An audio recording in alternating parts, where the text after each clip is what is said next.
Hi everybody, it's Cheryl Ridgway. I hope you're having a fabulous Friday, and I would love it if you would say hi to me and let me know that you're on. Do this. But anyway, what I want to talk about today is actually thanks to one of my mentors, Ray Higdon. And he made me start thinking today about a few things. And so my title is Life Happens For You, Not To You, is something that Tony Robbins has said.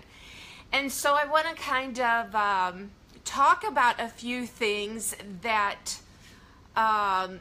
I have gone through that, like today on Facebook, most of the people that I deal with are, you know, everybody has their everyday problems and everything, but today seems to be a tough day for a lot of people. So I thought I would come on here and kind of chat about some things. And I am going to tell you right now, I am totally winging this.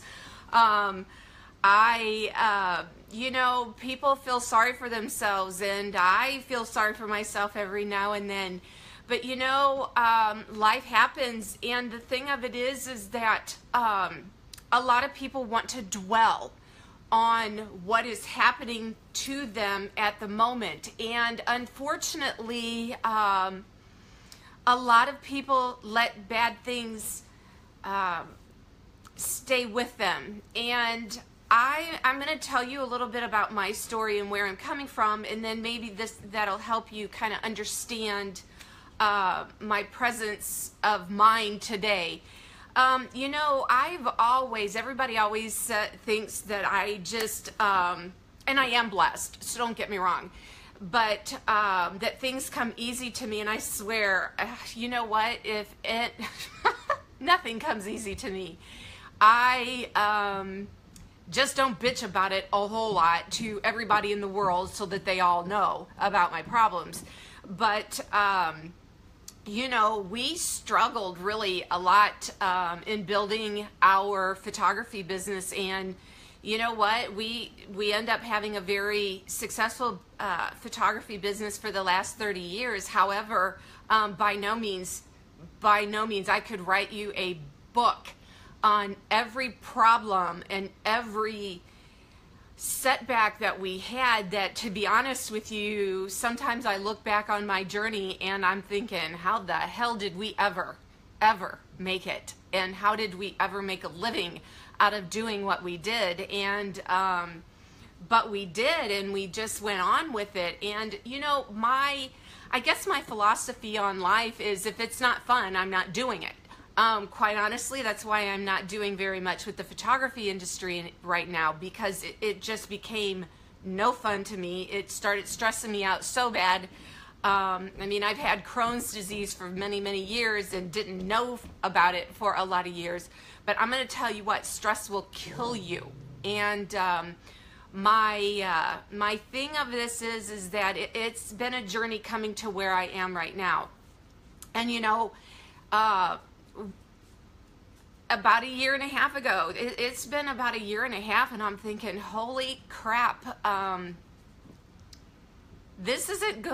I mean, I'm going to flat out tell you, some of you know this and a lot of you don't, because I just don't come out and say everything. But a year and a half ago, well, actually September 15, we put our building, our studio building, up for sale. It was a 6,600 square foot building.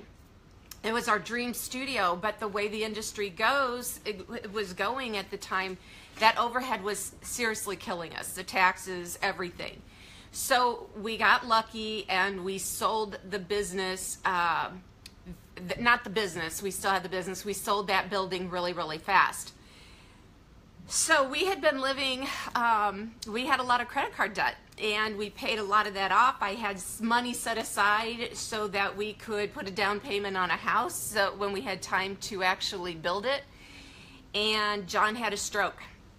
And I am telling you, the amount of money that we had lasted about 6 months. We had no income. We both made our living from the photography industry, and that was awesome. But quite honestly, bam, 6 months, and my whole, well, first of all, my whole life turned around. John's whole life turned upside down. I mean, we were so worried about him having this stroke, and I was so worried about that, and basically I shut down and stopped living the business life, and our financial life and everything just stopped. I just was focusing in on him. So there were times that I just cried at night thinking, oh my God, what are we going to do? I mean, I looked at bankruptcy. I looked at looking for another job. I looked at all kinds of stuff. But when you are the sole owners of your business and the only two that you have to rely on, it's been tough. And I just took it one day at a time, and my life sucked. But what are you going to do? I mean, what am I going to do? I have lots of great friends. I have lots of support. I learned a whole lot of things on that. I was spending way too much money on everyday stuff that I just took advantage of, or took, you know, I just didn't know any better. So to be honest with you, the whole last year and a half has made me learn how to be, not frugal, but practical again. I mean, I didn't need to be paying all that money on cable. And by the way, you want to know some easy ways to save some money and not give up any kind of quality of life? Let me know. So here's my lesson in what I went through. I truly think that everything happens for a reason in our lives. We are going to have highs. We're going to have lows. And those lows come because we aren't paying attention to things. So for an example, I really think that God had a plan for John in having that stroke. I think it made him stop and realize a few things about his life and what he was going through. What I think it meant for me is I was trying to get out of the photography business for over 10 years and felt guilty. I felt guilty because I'm the one that pushed it and started it, and I worked at that business for 6 years before John came in and gave up his full-time job to come in and be a photographer for full-time. But that was his dream. My dream was just to own a business and grow a business, and then, you know, I wanted to move on but could not do it. I did not know how to do it. I tried, and in the process of trying to do all of that, I became a real bitch, if I have to say so myself. I was so unhappy that I wasn't doing what I loved. I was staying doing something that I thought somebody else wanted me to do. I don't know. I think God said, girl, this is your time. Here it is. He can't go work. You're not working. You had to shut down the business for 6 months. Figure it out. And now it's kind of easy. Things are still, I'm still working out of some of those things that came from all of that. But John and I, A, are in a better place for it. B, I am happier and more fulfilled building a new business and doing something that I love because it's helping a lot of people. John is working what he loves doing, which is the photography. I am more at peace inside and less stressed, so my health is doing so much better. There are reasons why we have to understand why we're going through something. And when you are actually going through it, I am telling you, it is the worst. But I have a friend who I just found out today is going through an awful, awful thing. Her husband is leaving her. And while I can't say this to her, like, you know what, there is a reason. There's a reason this is happening. It has got to be hurting her so bad right now. I get it. I once had a friend a long time ago who she kind of knew that she was going to be let go or that she was going to be fired. I can't remember which one. She had talked to me for a long time. That day, the day came and she called me up and she was crying and she was so upset. And here's the thing, you guys. If you ever want me to be a real true friend, I am a real true friend. But I'm not going to baby you through things and help you self-destruct. Yeah, I'm not going to do it. I said, okay, look, we've talked about this for a long time. You knew it was coming. I'm going to give you 1 hour to cry and feel sorry for yourself, and then you're going to call me back, and we are going to figure out how to get you and start finding you another job.